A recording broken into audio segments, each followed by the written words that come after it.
বুঝিলাম জননীরে, কহিলেন তিনি সত্যকাম।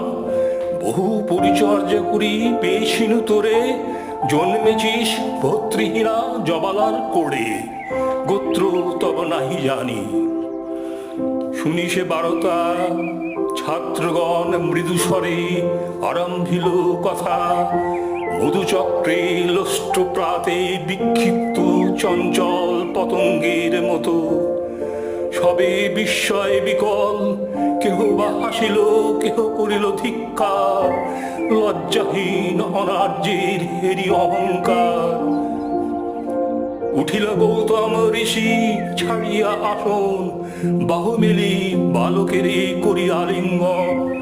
কহিলেন, অব্রাহ্মণ নহ তুমি তাত, তুমি দ্বিজোত্তম, তুমি সত্য কুলজাত।